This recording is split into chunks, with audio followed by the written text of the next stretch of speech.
It's springtime in Chicago, and we all trying to get back outside. And come on, spring has got to include at least one trip to Navy Pier. It's still an ultimate Chicago destination, y'all. No matter the occasion, they got something for everybody. The Children's Museum, Chicago Shakespeare Theater, the Centennial Wheel. Honestly, you'd be shocked by how long this list is, but we kinda gotta get to the show. Plus, there's tons of free programming, and you can get discounts and other benefits with the Pier Passport. Visit NavyPier.org to see what's happening this spring and plan your next adventure.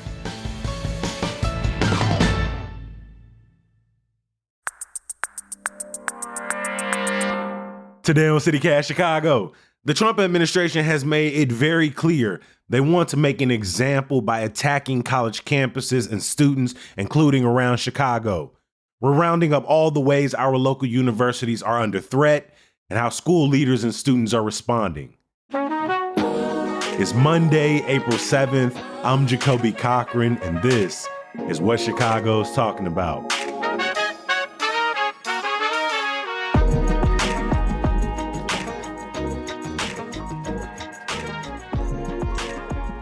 Lisa Corian-Phillip covers higher education for WBEZ. Lisa, welcome back to CityCast Chicago. Thanks for having me. When we're talking about higher education, the Trump administration not only does it make my blood boil and it gives me a bit of a intense migraine, but that's because honestly, I don't really know where to start because there has been so much over the last couple of months. You have written about students worried about financial aid, their family's immigration status, their own personal ability to graduate without the fear of being, arrested by plainclothes officers. You have talked about funding cuts for research in this anti-DEI crusade, the dismantling of the Department of Education. You've covered congressional investigations and a very chilling and concerning attack on free speech on college campuses. So what would you say is the overall mood on Chicago's various college campuses right now? Oh, that is an really good question because I feel like I avalanched you with your own headlines and then was just like, so how are people feeling right now? Yeah, you were listing them. Yeah, you were listing them. And I was like, oh, that's right. That's right. That's right. And I think that's how university leaders, professors, students, they're all feeling because they're just getting hit left and right. And it's really just, I think the prevailing mood is like fear and chaos. I really do think that's one of the biggest things I'm hearing. And just like what follows from that is kind of like, how do we wade through all of this and best protect students? Yeah, I think when we think historically speaking, we can't understate the importance of young people to progressive movements, like the civil rights movement, largely led by young Black people, right? We think about the move against the Vietnam War. If we think about pro-Palestinian protests, a lot of these were led by young people, movements in the aftermath of the killing of Laquan McDonald locally or George Floyd and Breonna Taylor nationally. Like, these are often led by young people. When you talk to them on college campuses right now, how safe do they feel learning in the classroom, speaking their mind out on the quad? They've probably in recent history never felt so threatened about speaking their minds. I think a lot of students aren't letting that stop them. After the week after Mahmoud Khalil was detained by ICE, and he was the graduate of Columbia who was detained, even though he had a green card, and it was over his involvement in the pro-Palestinian demonstrations at Columbia over, the past year and a half. Students were still, I went to the University of Chicago like maybe 3 days later, and students were still out there protesting, and faculty were still out there protesting in support of Palestine. So it's this it's both this fear, but there's also this still sort of we still need to stand up because if we don't, this is only going to get worse. Obviously, we have everything from internationally recognized institutions, religious institutions, our community colleges, the University of Illinois systems, right? Our public institutions. If you had to narrow it down, which of the areas institutions do you think is feeling maybe the most pressure or the pressure most acutely right now? Oh, that's such a good question. I think on one level, Northwestern has been in the headlines a lot because it feels like there is this targeting of like the really big name, high profile institutions like Columbia, like Harvard, like Northwestern. Like we want to make an example of these major institutions. Exactly. And almost like if we make these institutions cower, these institutions who have probably the greatest financial resources to fight back, to push back. The most notable faculty, some of the most well-connected students. Yeah, the biggest endowments, the biggest budgets in some case. If they are made an example of, and if they comply like Northwestern has really been complying, then these public universities who don't have the resources, the financial bench that Northwestern does, that they will then be more willing to kind of roll over. It feels like that's what the strategy is here. So I think like right now it's the Northwesterns, it's the Ivies, but at some point that trickles down really to other institutions like University of Illinois, Chicago. I was at a press conference with leaders from Chicago State and Northeastern Illinois. And, these schools have the least resources to be able to kind of fight back for themselves. And they also serve students that historically have not had access to higher education. And they're really being squeezed, especially by the federal funding kind of chaos that there is out there.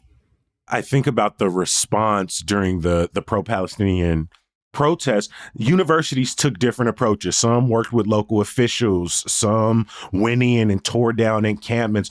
Northwestern was one of the situations where there was a negotiation rather than a police investigation. It feels like they took, one of the most open and trustworthy processes, sitting down with protest leaders, trying to develop strategy. Do you think even just them taking a more, I don't think lenient, but a more democratic approach to their work with protesters has made them even more of a threat to the administration? Absolutely. I mean, I think, you might even call it an academic process in that university leaders sat down and heard from their students. They have put themselves in the bullseye because, Northwestern President Schill was already called to testify before Congress last year in May. And so I think the conservatives in Congress and now the Trump administration, they have had their sights set on Northwestern for some time now. And I think that's really ramped up since Trump took office. How do you think all of this together, all these different elements, is impacting the university's main purposes, or at least their stated main purpose, which is to educate all of the young people who come through their doors? What do you think is the most vulnerable at this moment to being stripped away? I think the education of our society's most marginalized students of color, low-income students who, like I mentioned a moment ago, did not historically were shut out of higher education. And only very recently have universities taken moves. And, it's been very slow incremental progress to kind of open the gates of higher education to other students. And in more recent years, we've seen things like, student loan forgiveness and DEI programs and, which could be anything from scholarships for students from different groups to support services like when a student gets on campus. And all of that is being called into question right now by this attack on DEI, in terms of both schools being told that they can't engage in those kinds of activities, but also in terms of the kinds of research that universities are being told they can't do. There are words that are being flagged, such as women, or racism, marginalized, things like that. And that feels like, if we're being honest, that is just like being a good human being, like 101, learning about people who are different than you, learning about people who are not at the top of the of our country's power totem pole. And essentially, that's everyone who is not a heterosexual white man. And all of those words have been flagged, but man, white, right? None of those, rich, none of those have been flagged, but diversity, women, black, gay. This is an administration that talks about championing free speech while simultaneously deleting, Xing out, doing broad searches for basic words. This particular attack on what universities can do has outraged so many, especially teachers on campus, because they're like, how can we teach when we're being told what we can and can't teach? And one of the reasons I'm so passionate about it in my work covering higher education is college is often the first time that students are meeting people from backgrounds, places, racial and social classes that are vastly different from theirs. And is that not what our society is supposed to be about? Is that not what higher education is supposed to be about? And that is really seems to be under threat with this administration. And a lot of people have also raised flag that this attack on higher education and what can and can't be taught and what kind of student can be supported is, historically in a lot of situations, has been the first step towards authoritarianism and fascism. And I don't think it's outrageous in any way to make that claim at this point.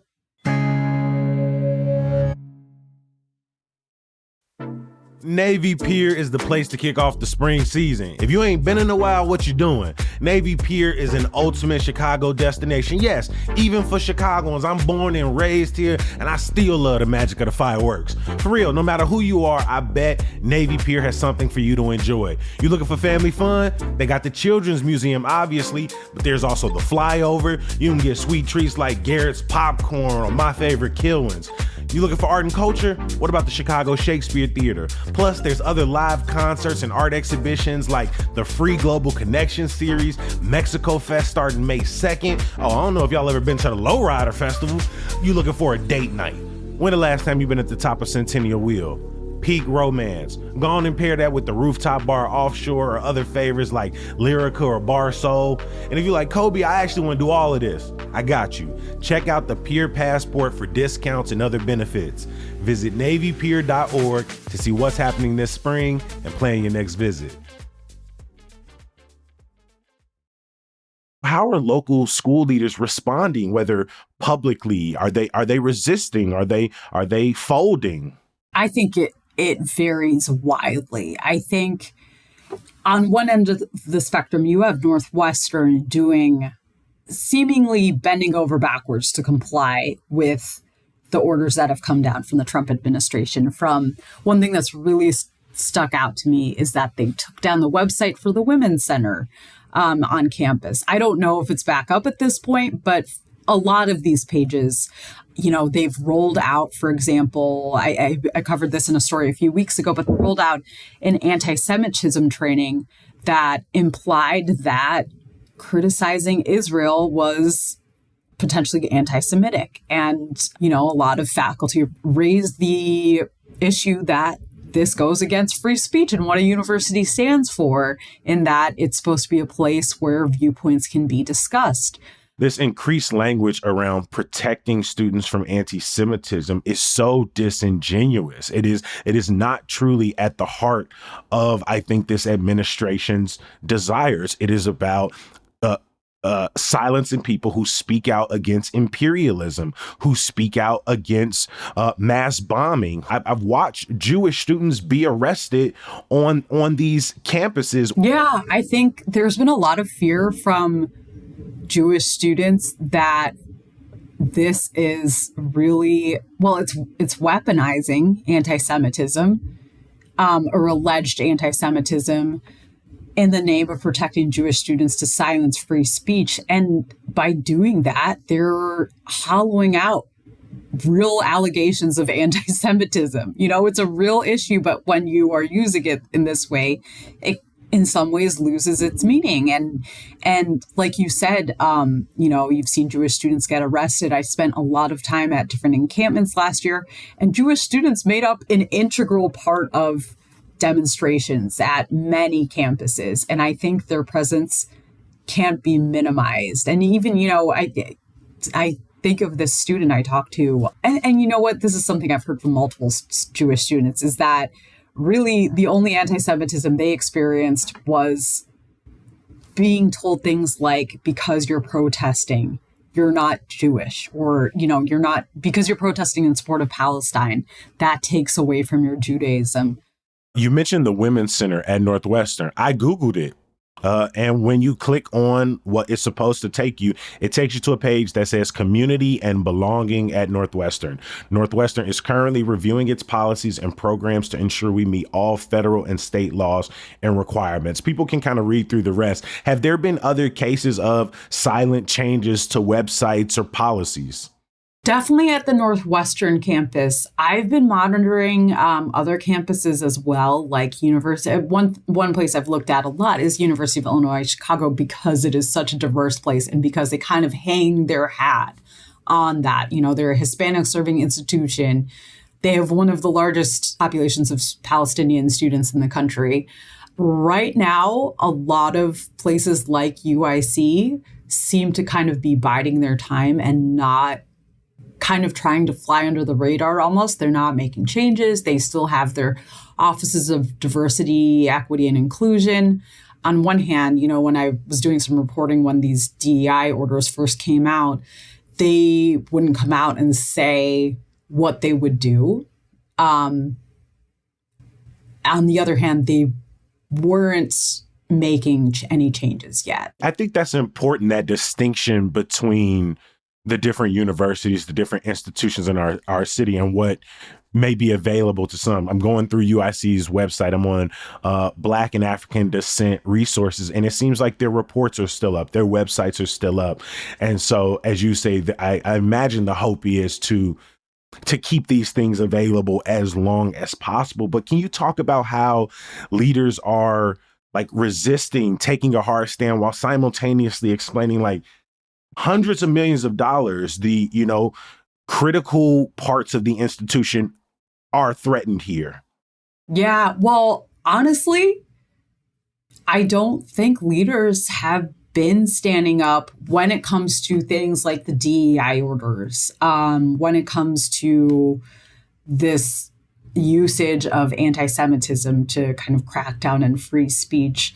What I have seen more of is a reaction to threats to NIH funding. NIH, that is? The National Institutes of Health. So like medical research taking place on college campuses. Got it. Yeah. You know, like a university like UIC receives hundreds of millions of dollars in those funds. So they're saying things about that. For sure. But I, and you know, this may have changed in the weeks since I've done more reporting on this, but universities have been leaders have been pretty quiet about DEI, especially. And the silence has been noticed by students. I've heard from students who say at UIC, for example, that it's disheartening to not see my university, you know, like I understand that they're in a hard place and they don't want to draw attention to themselves or the university and put themselves in a position where they're getting kind of the scrutiny that Northwestern is. But on the other hand, these values are important to me. And in some cases, the reason that a student chose UIC, and I want to see my leaders stand up for this. Mm-hmm. And I also think that they're trying to draw this distinction like, oh, DEI, pro-Palestinian protests. These are all political issues, but like cancer research and maternal health and pandemic prevention, they're not political. Yes, they are. When Black, brown, poor people die more in the operating room, die more giving birth, die more when a deadly virus is taking over, and we're cutting research, like these things are united. Less health research means the most vulnerable. Queer communities, trans folks, Black and brown communities will die more. Like all of these things together are a sort of full scale attack in a way that I think we can't allow university leaders to try to separate. Yes, I totally agree. I mean, you know, there was a lot when the NIH, for example, the National Institutes of Health funding changes were announced, and the CDC was also, the Centers for Disease Control were also impacted. There was a lot of talk about, for example, how PhD students were being impacted, how researchers were impacted. And, you know, and like you said, I've heard university leaders kind of talk about like, we're willing to come out and like go to bat for this federal health funding, but we're going to stay quiet on the DEI stuff over here. But like you said, it's all connected. I mean, I did the story about public health researchers at UIC who have been impacted. Like I talked to a doctoral student who is on a National Science Foundation fellowship for research on how racism impacts Black birthing people and their outcomes and their babies' outcomes. And now she doesn't know if that's money she's going to have to support her getting her PhD and doing her research. And if she's not doing that research, and if researchers across the country aren't doing that research, how are the people who are actually benefiting from that research going to continue to make maternal and health and birth outcomes more equitable? So yeah, it's both like, you know, we're seeing these students that are impacted, but then we're also seeing the communities that they serve being impacted. I mean, of all of the threats and the actions, the arrests we've talked about so far, what do you think is the most troubling for Chicago's colleges and universities? That's a good question.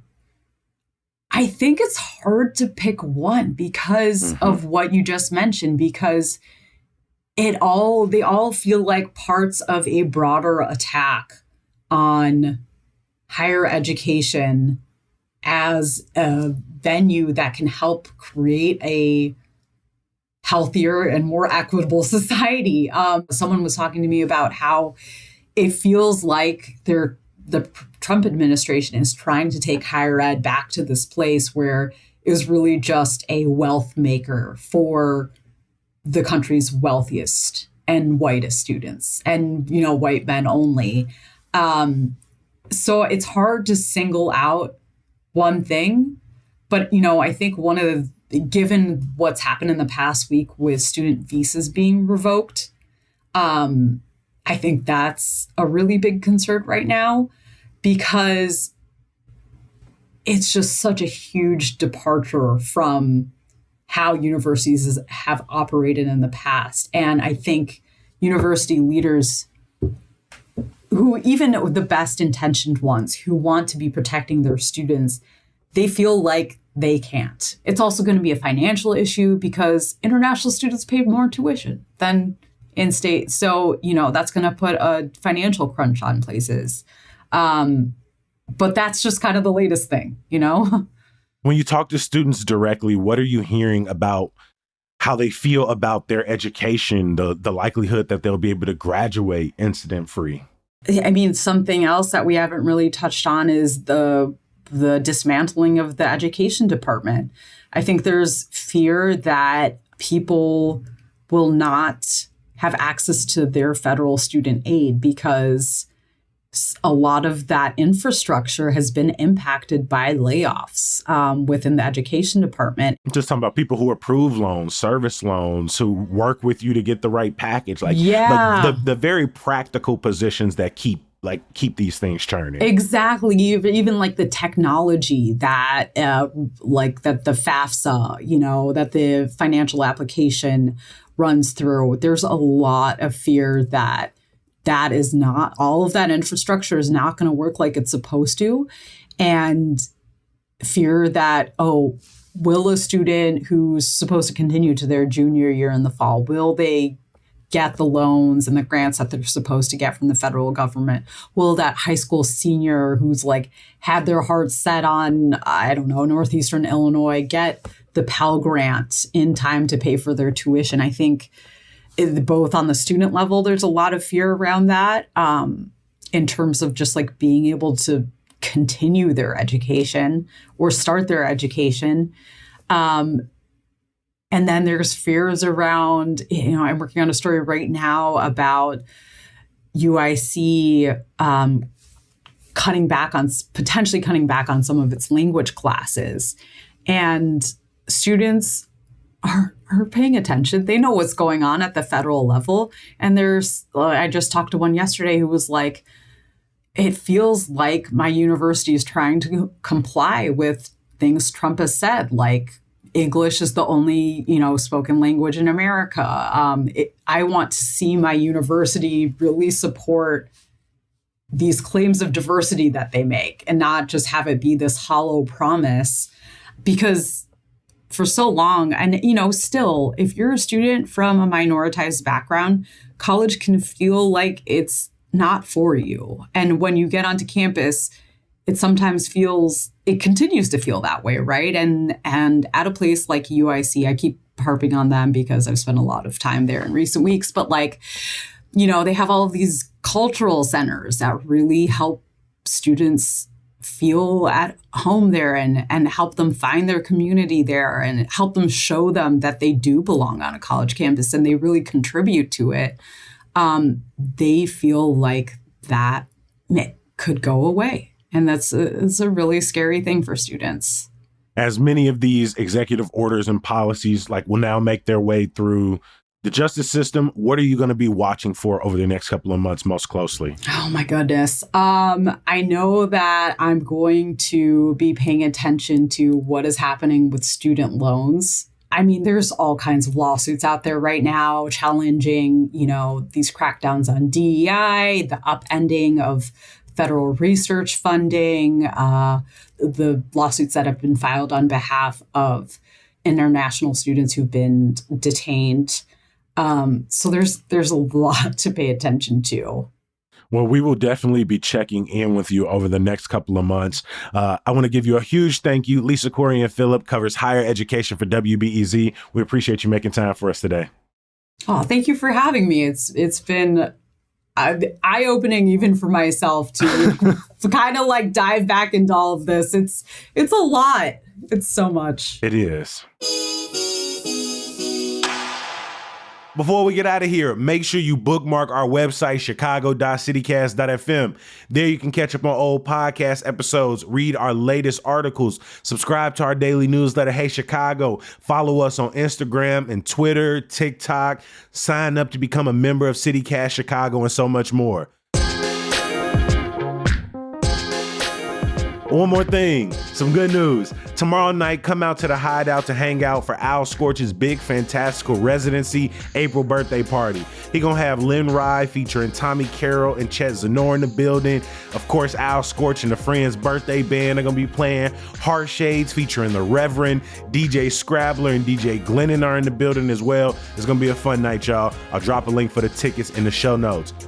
As always, we appreciate you for listening and reading. We're going to be back bright and early tomorrow. We'll talk to you then. Peace.